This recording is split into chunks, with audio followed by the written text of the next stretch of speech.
Sarah Bennett clutched her coffee mug tightly as she stared at the old leather-bound album on her desk. The morning light filtered through the dusty windows of the Oak Ridge Historical Museum's archival room, casting long shadows across the wooden floor. After 15 years as the museum's head archivist in this small Illinois town, Sarah thought nothing could surprise her anymore. She was wrong. "I don't understand," she whispered to herself, carefully turning the brittle pages of the Prescott family album, dated 1876. The album had been donated last week by an elderly man who claimed to be the last living Prescott descendant. He dropped it off with little explanation, mentioning only that it had been passed down through generations with strict instructions never to remove it from its protective box except on specific occasions. Sarah had initially dismissed his warnings as the superstitious ramblings of an old man. Now, she wasn't so sure. The photographs inside daguerreotypes and early silver prints showed the wealthy Prescott family in various formal poses typical of the era. What wasn't typical, however, was what happened to the images over time. In the earliest photos, the family appeared complete, Thomas and Eleanor Prescott with their 5 children, 3 boys and 2 girls. But as she progressed through the album, Sarah noticed something disturbing in each subsequent photograph. One child seemed to be missing until only the parents remained in the final portrait, their faces drawn and haunted. More disturbingly, it wasn't just that the children were absent from later photos. They were disappearing from the earlier ones as well. Sarah had examined this album 3 days ago when it first arrived, and she distinctly remembered seeing all 5 children in every family portrait. Now, those same photographs showed fewer and fewer children as the album progressed. A knock at the door made her jump. "Sorry to startle you," said Michael Chun, the museum's new assistant curator.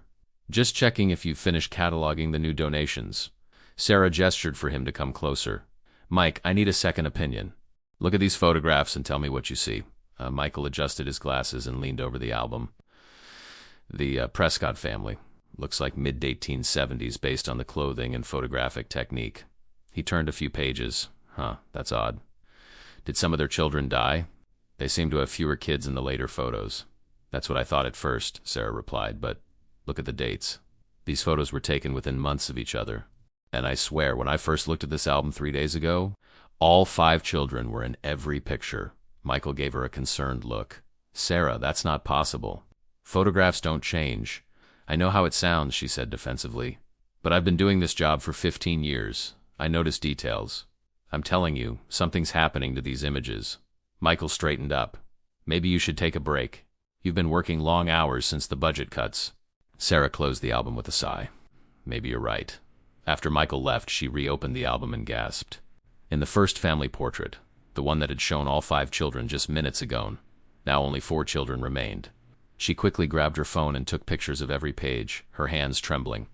Whatever was happening to the Prescott family album, she needed evidence before all the children vanished completely. The next morning, Sarah arrived at the museum before dawn. She'd barely slept, her mind racing with questions about the Prescott album. The photos she'd taken with her phone confirmed her fears. They matched exactly what she saw in the album now, not what she remembered seeing originally. She unlocked the museum's small research library and pulled out the town's historical records. If the Prescott family had been prominent in Oak Ridge during the 1870s, there should be some documentation of their lives and perhaps their deaths. Hours later, surrounded by open books and printed articles, Sarah's unease had grown into genuine fear. According to town records, Thomas and Eleanor Prescott had indeed been wealthy residents of Oak Ridge in the late 19th century. Thomas owned a successful lumber mill that had employed half the town. The couple was well respected and known for their charitable contributions to the community. But what disturbed Sarah were the newspaper clippings. In 1876, the Oak Ridge Gazette reported that the Prescott's youngest son, William, age 5, had gone missing. The entire town had searched for days, but the boy was never found. 4 months later, their daughter Mary, age 8, also disappeared without a trace. By the end of 1877, all 5 Prescott children had vanished, one by one. The final article she found was dated March 1878. Prescott parents found dead in home, possible suicide. The piece was brief, mentioning only that Thomas and Eleanor were found in their bedroom with no signs of struggle but no obvious cause of death either. A small detail in the article caught Sarah's attention. Among the couple's possessions was noted a family album kept peculiarly in a locked box with instructions never to be opened except on anniversaries of the children's births. Sarah felt a chill run down her spine. The elderly man who had donated the album had mentioned similar instructions. But if the album had been locked away as specified, why were the children disappearing from the photographs? And why now, nearly 150 years later? She picked up her phone and dialed the museum's administrative office. "Hi, Janet, it's Sarah. I need contact information for the man who donated the Prescott family album last week." "Let me check," Janet replied. After a moment of keyboard clicking, she continued, "That's strange. I have his name, Edward Prescott, but no phone number or address. Just says contact information to follow, but he never provided it. Do you remember what he looked like? Anything distinctive about him? Elderly, well-dressed, had a cane with a silver handle. Oh, and he was wearing an unusual pin on his lapel. Looked like a small locked box." Sarah thanked her and hung up. A pin shaped like a locked box, just like the one that supposedly held the album. This couldn't be coincidence. She returned to the archival room and opened the Prescott album again. Now only 3 children remained in the first photograph. Whatever was happening was accelerating. As she stared at the fading images, Sarah noticed something she'd overlooked before. In the background of one photo, partially hidden by a curtain, was what appeared to be a small box on a shell, ornately carved and fitted with a lock.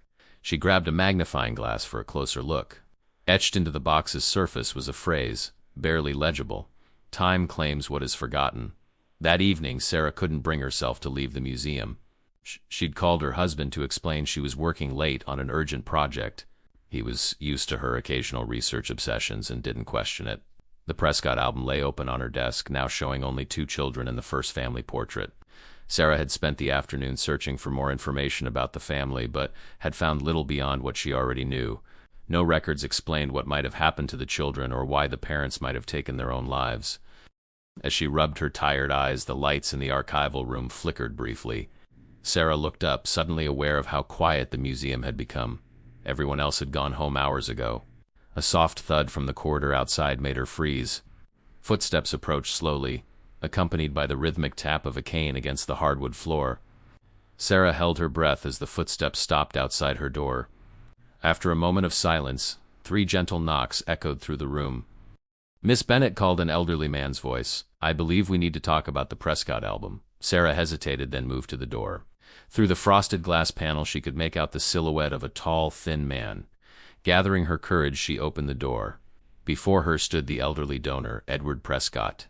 He looked exactly as Janet had described, well-dressed in an old-fashioned suit, leaning on a cane with a silver handle, and wearing a small box-shaped pin on his lapel. "How did you get in?" "The museum closed hours ago," Sarah demanded, trying to keep her voice steady. "The how is less important than the why, Miss Bennett," he replied, his voice surprisingly strong for a man his age. His eyes, pale blue and penetrating, fixed on her with unsettling intensity. "I've come to warn you. You've broken the conditions under which the album was meant to be kept." "What conditions?" "You dropped it off with hardly any explanation." He sighed heavily. "I had hoped the written instructions inside the protective box would be sufficient." "Did you not read them?" Sarah frowned. "There was no box, Mr. Prescott, just the album." For the first time, the old man's composed demeanor faltered. "No box? That's most unfortunate." He glanced past her at the open album on her desk, and now it's begun. Just as before. "What's begun?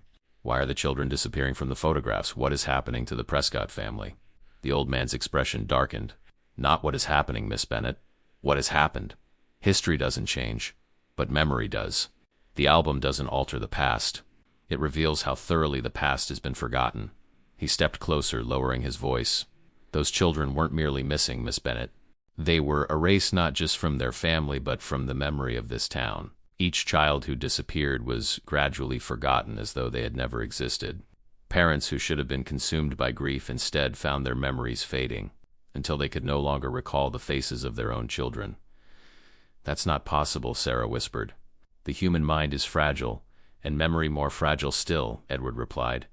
"Whatever caused the disappearances, and there have been theories ranging from disease to foul play, also brought a peculiar amnesia. Only Thomas and Eleanor Prescott seemed immune to this forgetting. They commissioned the special album and the protective box to preserve what others were losing, the memory of their children." Sarah glanced back at the album. "And now it's happening again. The children are being erased once more." Edward nodded grimly. "The album must be kept in its box and opened only on specific dates. Birthdays of the children to honor and remember them. Otherwise, the forgetting continues, generation after generation. Even photographs cannot preserve what humanity collectively chooses to forget. But why come back now? Why donate the album to the museum after all this time? The old man's eyes glistened with unshed tears. Because I am the last, Miss Bennet, the last to remember, and I am dying. I had hoped that by placing the album in the museum, surrounded by other historical records, the children might finally be remembered properly. He shook his head sadly, but I see now that was a mistake. Without the box's protection, the process has accelerated. After Edward Prescott's unsettling visit, Sarah couldn't let go of the mystery. The old man had left as suddenly as he'd appeared, promising to return with the protective box that supposedly belonged with the album. That had been 3 days ago, and she'd heard nothing since. The album continued its disturbing transformation. Now, only one child remained in the first photograph, and the expressions on Thomas and Eleanor Prescott's faces seemed more anguished with each viewing, as though they were witnessing their family's erasure in real time.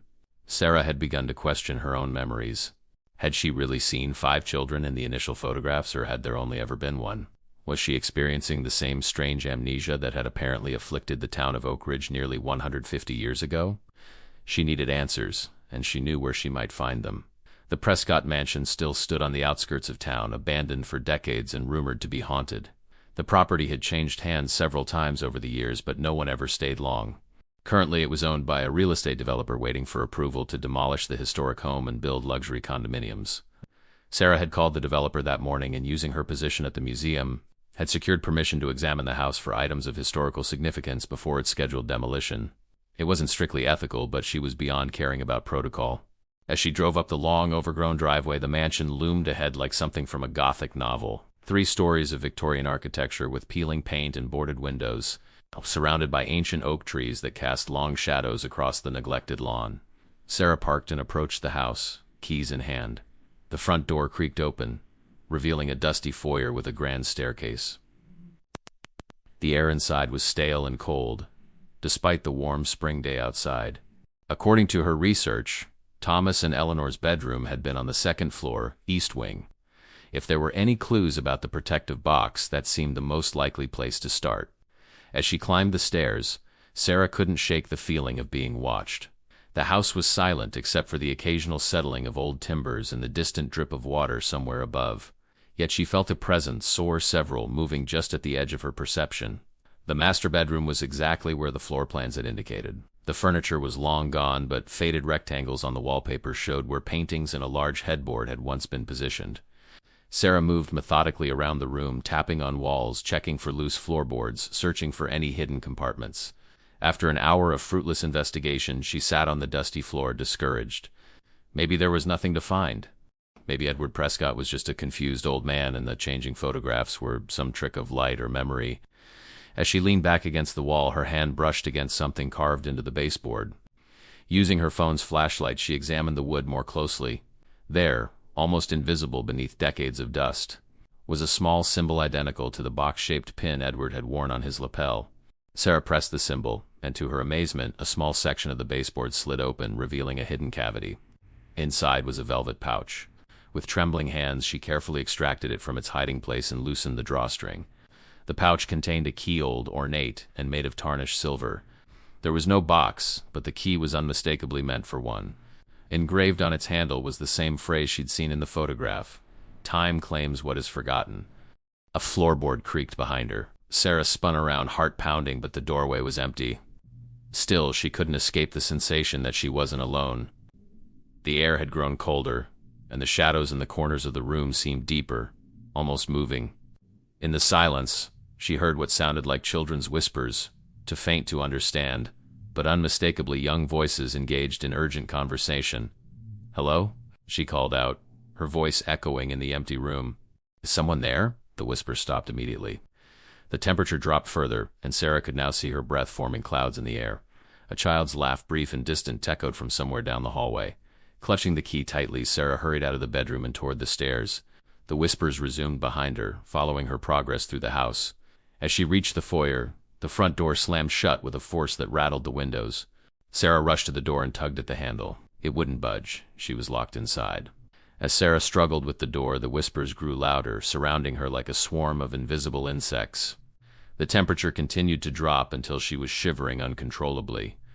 "Please," she called out, unsure who or what she was addressing. I'm not here to harm anyone. I just want to understand what happened to the Prescott children.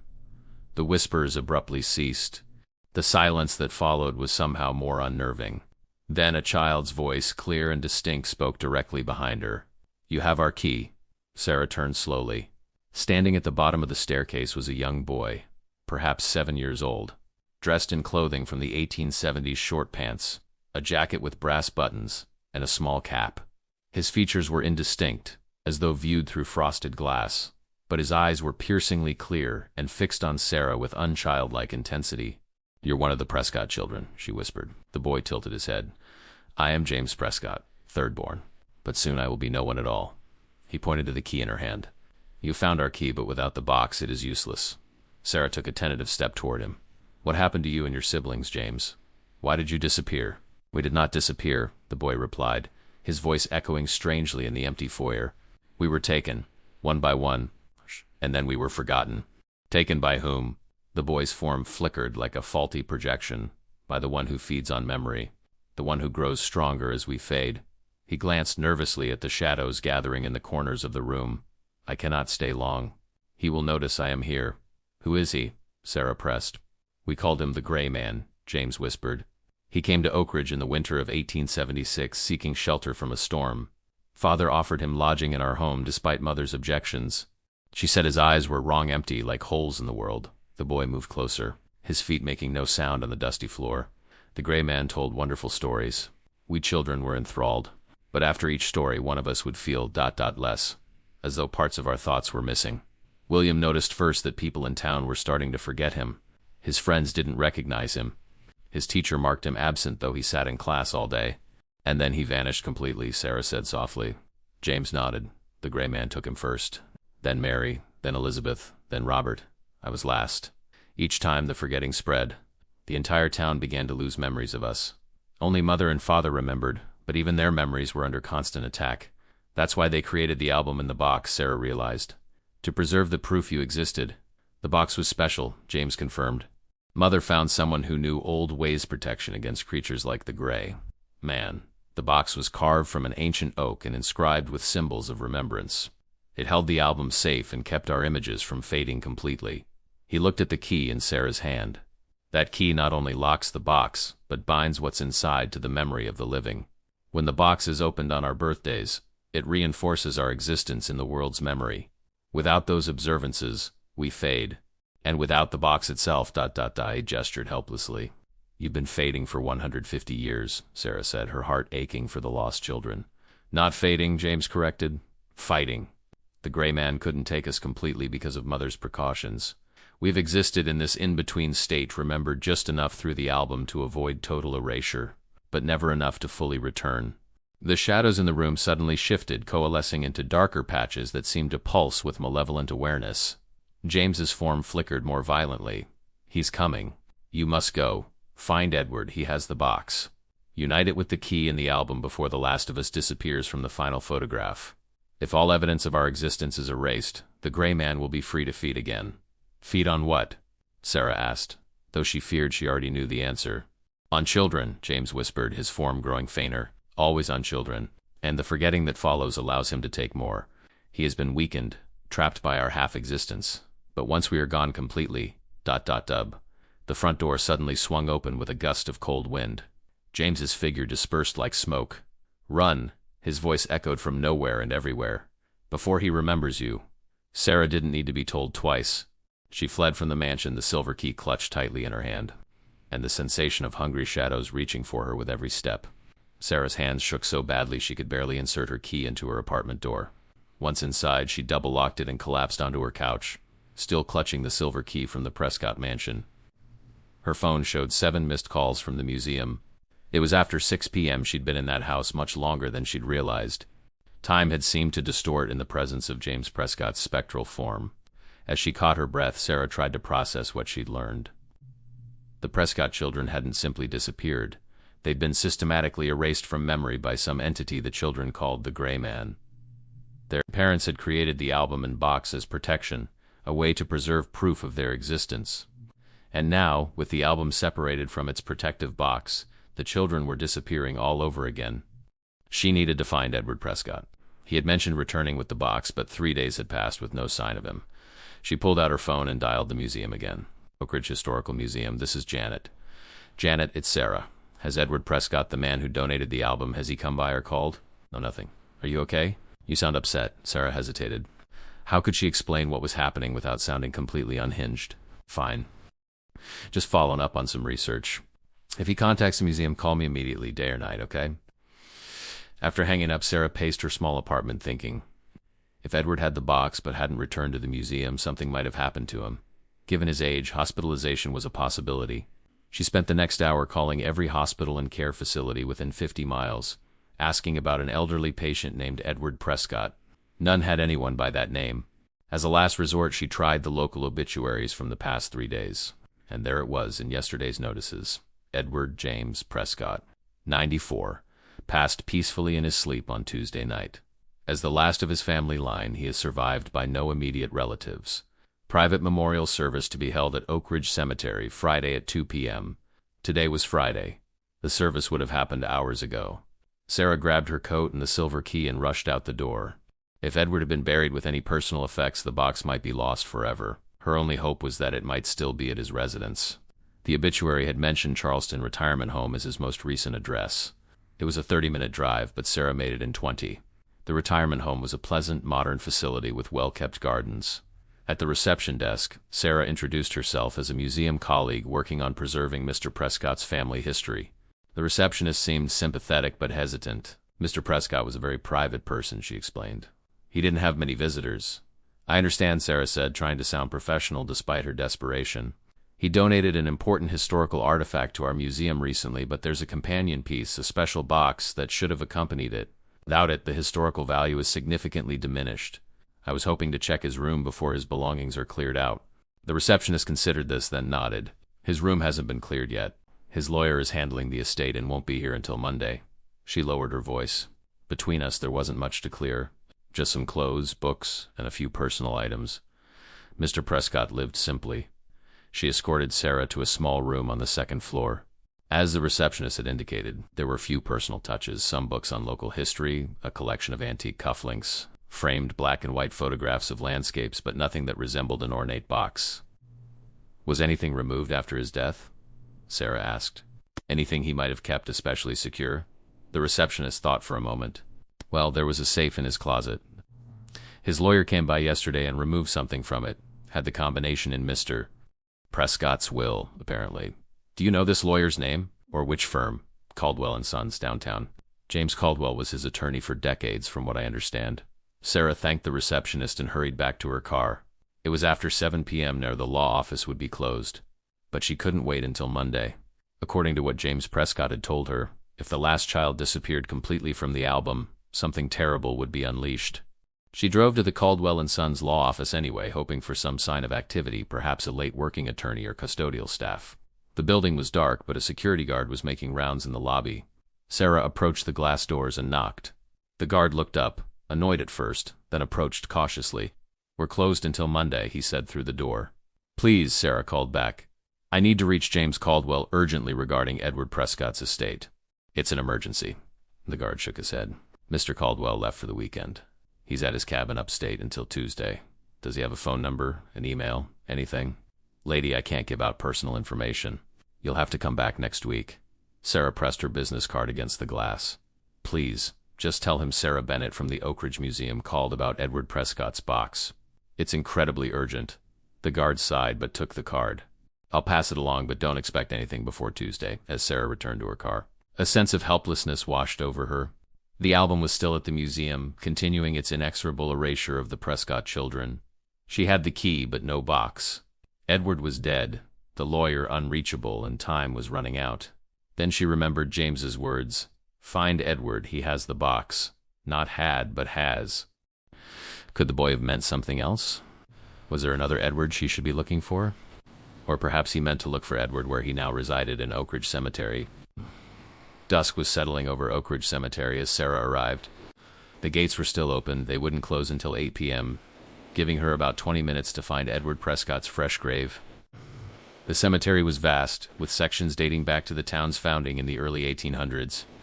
If she'd had more time, Sarah might have stopped at the caretaker's office for directions, but instead, she headed straight for the newer section where recent burials would be located.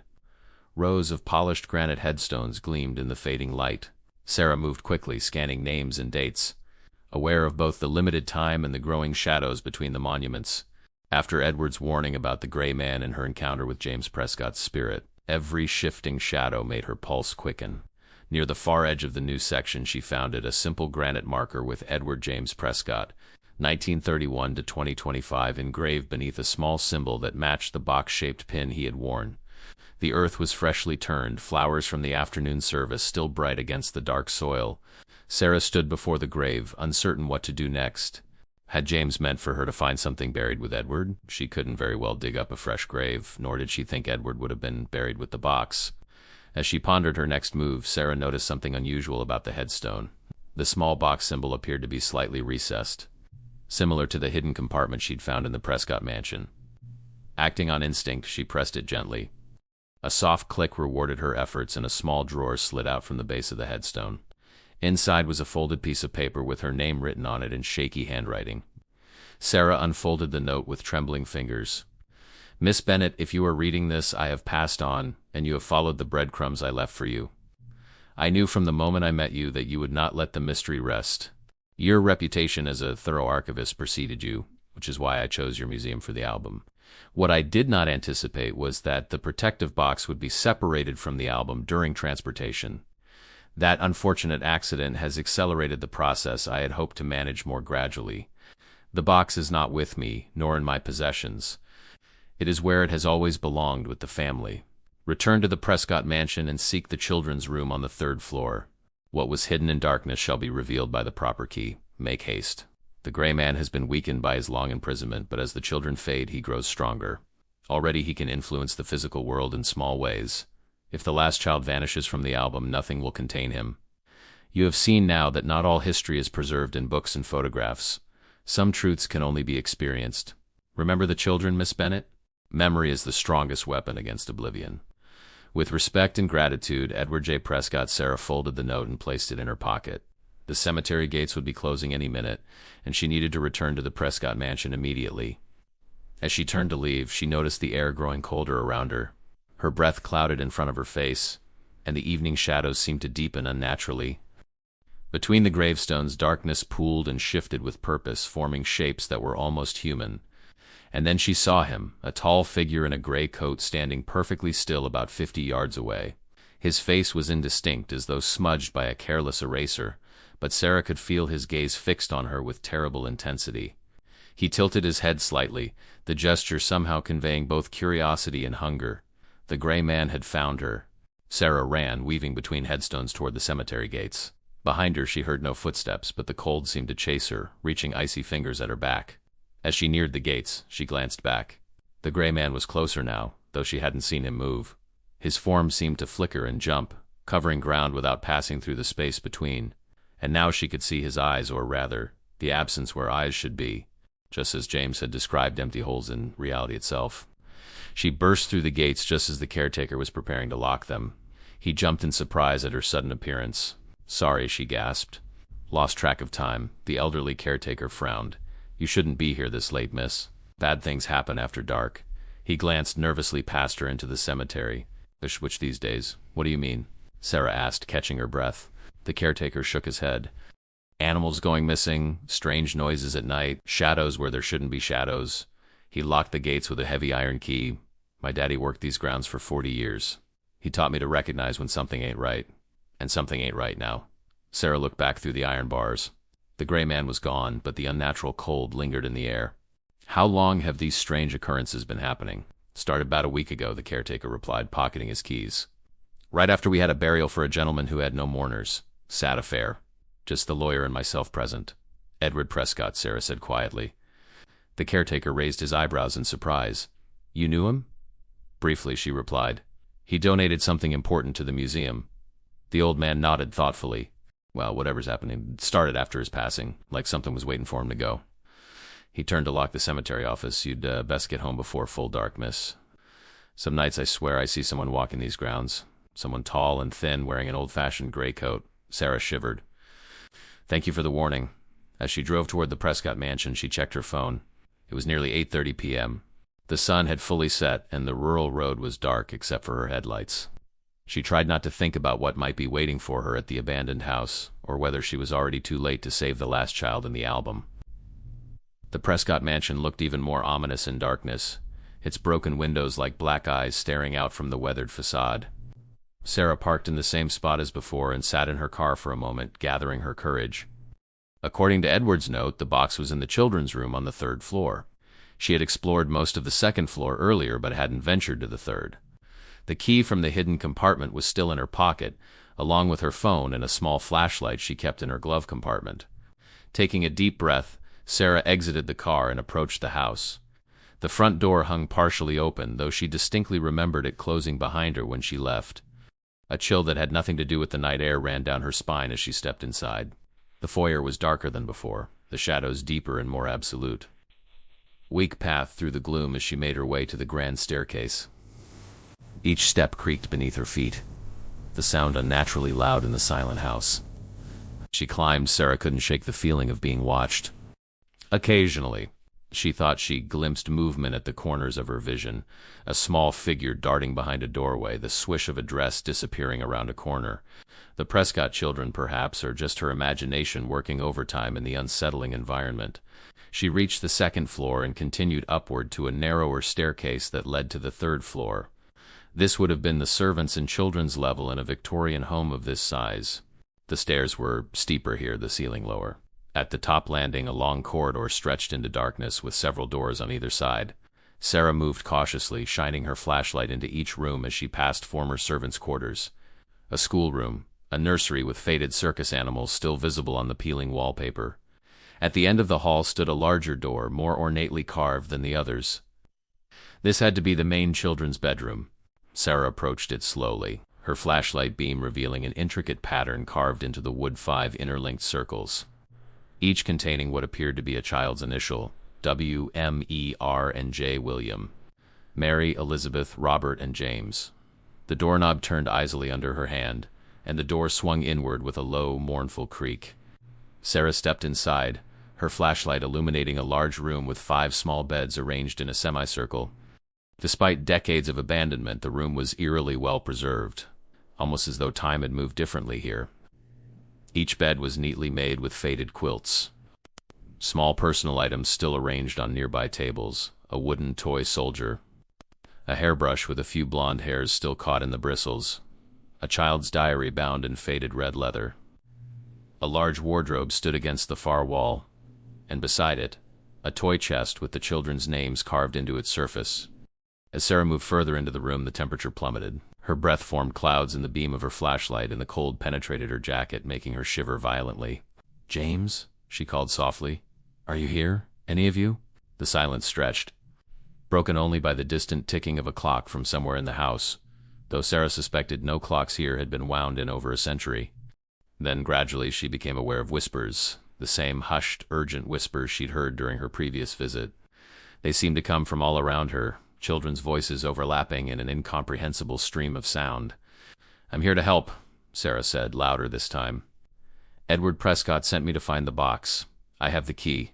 The whispers stopped abruptly. The silence that followed was so complete it seemed to press against her eardrums. Then, one by one, they appeared. 5 children materialized around the room, not fully solid like James had been in the foyer, but translucent like figures in a faded photograph. They stood by their respective beds, watching Sarah with solemn eyes that seemed far older than their youthful appearances. James stepped forward, his form flickering like a candle flame in a draught. "You came back," he said, his voice sounding distant and echoing. "We didn't think you would." "I promised to help," Sarah replied. "Edward left me a note saying the box is here in your room, the oldest boy, Robert." Sarah assumed moved to stand beside James. "The gray man knows you're here. He's been watching the house since you left." "Then we need to hurry," Sarah said. "Where's the box?" The youngest child, William, pointed toward the large wardrobe. "Mother hid it there behind the false panel. But only the key knows which panel is false." Sarah approached the wardrobe, an imposing piece of furniture carved from dark wood. Its doors were decorated with intricate patterns of leaves and branches, forming a stylized tree that spread across both doors. She withdrew the silver key from her pocket, and examined it in the flashlight's beam. The handle was shaped like an oak leaf, matching the design on the wardrobe. As she held it closer to the carved wood, she noticed something strange. One of the leaves in the pattern began to glow faintly, resonating with the key. Sarah pressed the key against the glowing leaf. A soft click was followed by the sound of a hidden mechanism activating inside the wardrobe. A section of the interior back panel slid aside, revealing a hidden compartment. Inside was a box about the size of a large book, made of dark wood with silver fittings. The same 5 interlinking circles were carved into its lid, and a silver lock gleamed in the flashlight's beam. "That's it," Elizabeth whispered, her voice like rustling pages. "Mother's box." Sarah carefully removed the box from its hiding place. It was heavier than it looked and seemed to vibrate slightly in her hands, as though something inside was alive and moving. The silver key fit perfectly into the lock. "Wait," Mary said suddenly. "Don't open it here. It's not safe." "The gray man is coming," James added urgently. "He knows what you've found. You need to reunite the box with the album before opening it." Sarah nodded, securing the box under her arm. "I'll take it to the museum right now. We can't protect you once you leave this room," Robert warned. "Our influence is strongest here, where our memories lived longest." "The gray man will try to stop you," William said, his small face serious. "He feeds on forgetting, on the spaces left behind when memories are erased. The box and album together will lock him away again. Preserve us in memory." "He can't allow that. How do I stop him?" Sarah asked, feeling a growing dread. "You can't fight him directly," James explained. "He exists in the gaps between remembering and forgetting. But he's weakened now, still bound by our partial existence in the photographs. Your strongest defense is to remember us, to hold our names and faces in your mind. Memory is anathema to him." "William, Mary, Elizabeth, Robert, James," Sarah recited, committing their faces to memory as she spoke. The children nodded in unison, their forms growing briefly more solid. "Go now," James urged. "We'll create a distraction, but it won't last long." Sarah hurried to the door, box clutched tightly against her chest. As she reached the threshold, she turned back. "Thank you." The 5 children smiled, a heartbreakingly normal expression on their supernatural faces. Then together they began to sing a children's rhyme, their voices growing louder and more solid with each word. The sound filled the room, then spilled into the hallway, echoing throughout the empty house. Under the cover of their song, Sarah fled down the corridor toward the stairs. The children's voices followed her, providing a strange comfort as she descended through the darkened house. But as she reached the second-floor landing, the singing abruptly stopped, replaced by a terrible silence. Then came a sound that made her blood run cold, children screaming in unison, followed by a rushing noise like a great gust of wind tearing through the upper floors of the house. Sarah ran faster, taking the grand staircase 2 steps at a time. As she reached the foyer, the front door slammed shut. The temperature dropped so rapidly that frost began forming on the inside of the windows. And there, between Sarah and the door, stood the gray man, up close. The gray man was even more terrifying than Sarah had imagined. He wore an antiquated suit and long coat of various gray tones, as though he had been rendered in pencil rather than flesh. His face was mostly featureless, a vague suggestion of a nose and mouth, but where his eyes should have been were 2 dark voids, pulling at Sarah's vision like whirlpools. His height was impossible, too tall for the ceiling, yet somehow not stooping. The proportions were all wrong, like a photo stretched beyond its natural dimensions. He didn't move so much as rearrange himself, limbs shifting in ways that human joints wouldn't allow. "Archivist," he said, his voice like paper being torn slowly. "You meddle in matters beyond your understanding." Sarah clutched the box tighter, forcing herself to meet the empty gaze. "I know exactly what I'm doing. I'm preserving what you tried to erase." The gray man tilted his head at an unnatural angle. "Preservation. Documentation. Such human preoccupations." He gestured with long gray fingers. "All things fade. All things are forgotten. I merely accelerate the inevitable." "You feed on it," Sarah accused. "On children. On their erasure from memory." "I feed on the spaces left behind," he corrected, his voice rustling. "The hollows in human consciousness where something once existed. So sweet, those voids, so nutritious." He took a step toward her, the movement jerky and wrong. "Children are ideal. Their erasure creates perfect hollows.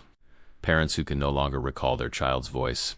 Towns that cannot remember faces that once played in their streets. The confusion, the desperate searching through memory. Delicious." Sarah backed away, her mind racing. The front door was blocked, but the kitchen would have a rear exit. She needed to get to her car, to the museum, to reunite the box with the album. William, Mary, Elizabeth, Robert, James, she said loudly, remembering James's advice. The gray man flinched, the motion sending ripples through his ill-defined form. Names are nothing without faces, without substance. They had substance. They were real. They still are. Sarah began edging toward the hallway that would lead to the kitchen. They were loved. They were children with hopes and dreams and favorite toys and books. Each declaration seemed to cause the gray man physical pain. He flickered like a television losing its signal, portions of his form momentarily dissolving into static before reforming. "Foolish archivist," he hissed. "You cannot rebuild what has already crumbled. The last child fades even now from your precious album.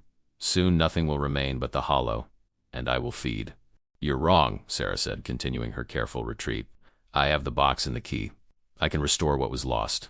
The gray man suddenly stretched, his form elongating impossibly until his featureless face nearly touched the ceiling.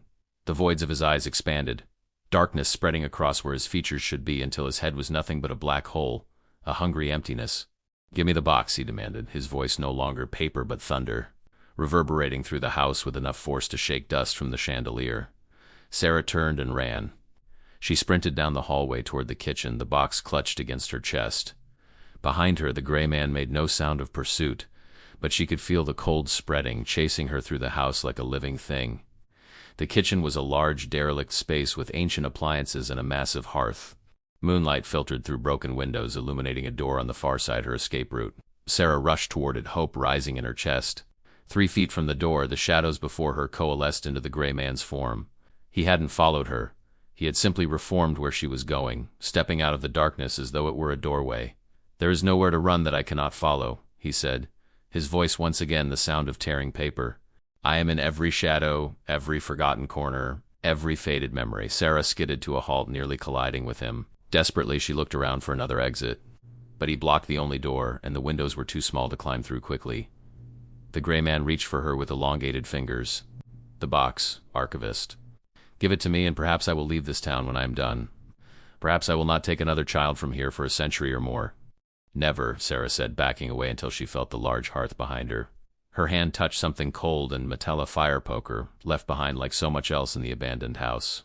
In one fluid motion, Sarah grabbed the poker and swung it through the gray man's form. It passed through him like he was smoke, but the iron seemed to disrupt his substance momentarily, causing his shape to waver and distort. Taking advantage of his momentary disorientation, Sarah darted past him, shouldering open the kitchen door and bursting into the night air. She ran across the overgrown lawn toward her car, fumbling for her keys with one hand while maintaining her grip on the box with the other. Behind her, the Prescott Mansion's windows suddenly blazed with light, not electric light, but a strange, flickering illumination as though every room had been filled with candles. Silhouetted against the windows were 5 small figures watching her flee. The children were buying her time. Sarah reached her car, unlocked it with shaking hands, and threw herself inside. As she started the engine, she glanced in the rearview mirror. The gray man stood on the mansion's porch, his form stretching and contracting with rage. The darkness around him seemed deeper, more absolute than the night sky. She gunned the engine and sped down the driveway, gravel spraying behind her tires. The digital clock on her dashboard read 9:47 p.m. The museum would be closed, but she had keys. She just needed to reach the album before the gray man caught up with her, and before the last child faded completely from the photographs. As she turned onto the main road, Sarah checked her rearview mirror again. The road behind her was empty, but the shadows cast by her taillights seemed to move independently, flowing like liquid rather than shifting with the car's movement. The gray man wasn't far behind. Sarah drove through the deserted streets of Oak Ridge, her headlights cutting through the darkness. The museum was on the other side of town, normally a 15-minute drive, but she'd make it in 10 if she was lucky. The box sat on the passenger seat beside her, its presence both reassuring and unnerving. Occasionally, she thought she heard whispers coming from inside, but with the engine's noise and her own ragged breathing, she couldn't be sure. As she approached the town center, the streetlights ahead began to flicker and die, one after another, plunging the road into darkness. Sarah gripped the steering wheel tighter, her knuckles white. The gray man was manipulating the physical world more effectively now. Bad sign? The last child must be close to vanishing completely. She glanced at her rearview mirror again and gasped. The back seat of her car, which had been empty moments ago, now held a gray, elongated figure, folded unnaturally to fit in the confined space. 2 empty voids stared at her from the mirror. "You cannot outrun forgetting, archivist," the gray man whispered. his voice seeming to come from the car's speakers rather than from the figure behind her. It is the natural state of all things. Memory is the aberration. Sarah fought the urge to slam on the brakes or swerve off the road. That was what he wanted, to delay her, to prevent her from reaching the album in time. William, Mary, Elizabeth, Robert, James, she recited again, her voice shaking but determined. They were real. They are remembered. The gray man made a sound like tearing fabric. For how much longer? The youngest boy remains in only one photograph now, and even that image grows fainter by the minute. Soon, not even their parents will remember them in the pictures. The hollow will be complete, and I will be free. Sarah rounded the final corner, and the museum came into view, a stately brick building at the end of the street. Most of the windows were dark, but security lights illuminated the entrance. She pulled into the parking lot and grabbed the box from the passenger seat. When she checked the rearview mirror again, the back seat was empty. But as she exited the car, every shadow in the parking lot seemed to stretch toward her, reaching with grasping fingers. Sarah ran to the museum entrance and fumbled with her keys. Behind her, the shadows pooled and darkened, taking on substance and weight. The air grew so cold her fingers became clumsy and stiff as she tried to fit the key into the lock. The door finally opened and she rushed inside, slamming it shut behind her. The museum's security system beeped, giving her 30 seconds to enter the code before the alarm would trigger. Sarah punched in the numbers, her fingers trembling. The system accepted the code with a confirming beep. She was in. The museum after hours was eerily silent, the exhibits casting strange shadows in the dim emergency lighting. Sarah made her way quickly through the main gallery toward the archival room where the Prescott album awaited. As she passed the local history exhibit, she noticed something odd. The photographs and portraits of Oak Ridge's founders and notable citizens seemed to blur as she walked by, the faces becoming indistinct as though viewed through frosted glass. The gray man's influence was spreading, affecting not just the Prescott photographs but all historical memory. Sarah reached the archival room and unlocked the door. Inside, on her desk where she'd left it, was the Prescott family album. She approached it with trepidation, dreading what she might find. The album lay open to the first family portrait, but as she feared, the image had changed again. Now only the faintest outline of a child, little William, remained beside his parents. The boy's features had blurred to near invisibility, only the suggestion of a small figure in period clothing beside Thomas and Eleanor Prescott. Sarah placed the box beside the album and withdrew the silver key. As she did, the temperature in the room plummeted. Frost formed on the windows and her breath clouded in front of her face. The shadows in the corners of the room deepened and shifted, coalescing into a tall, gray figure. "Too late," the gray man said, his voice like wind through dead leaves. "The forgetting is nearly complete." Sarah inserted the key into the box's lock. "No, I can still save them. Can still remember them." The gray man stretched taller, his form brushing against the ceiling. "You are one small mind against the weight of collective forgetting. What is your memory against the world's amnesia?" "I'm an archivist," Sarah replied, turning the key in the lock. "Preserving memory is what I do."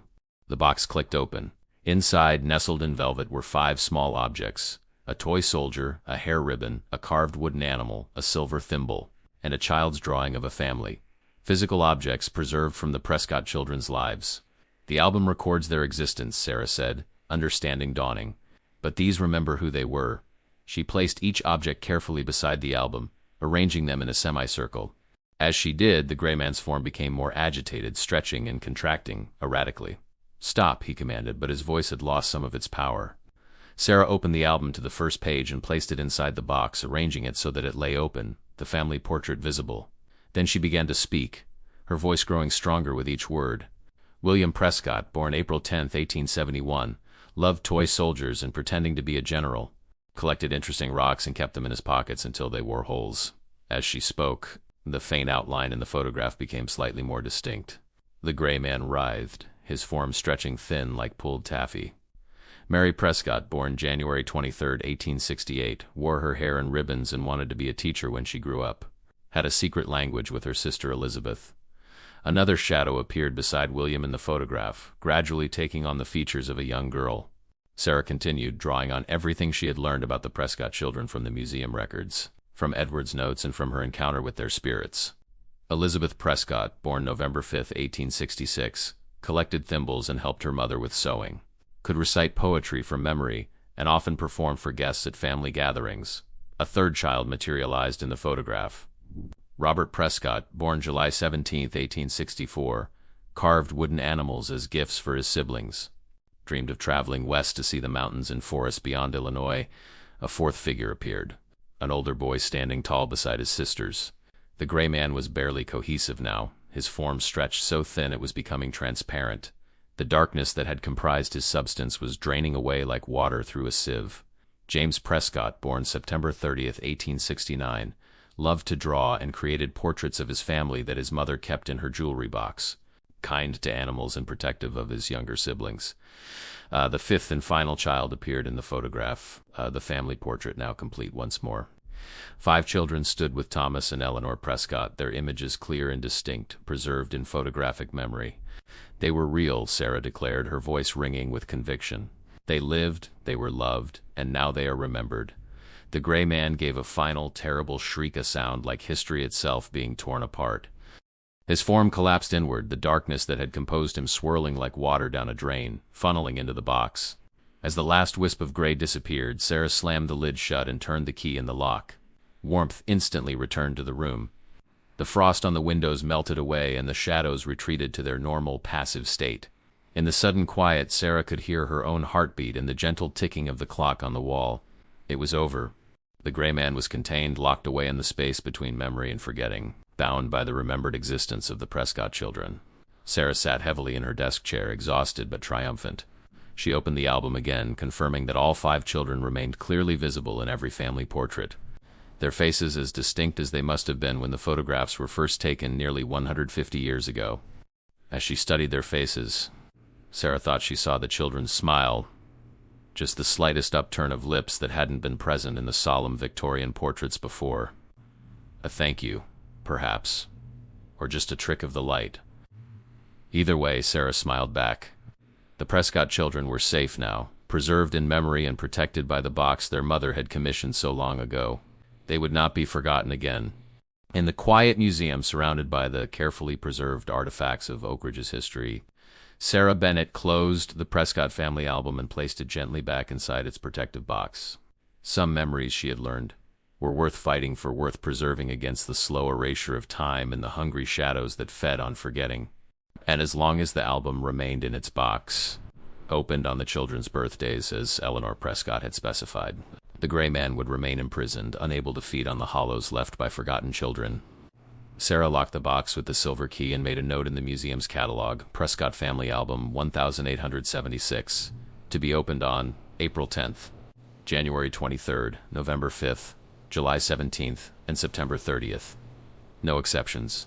Some traditions, after all, existed for very good reasons.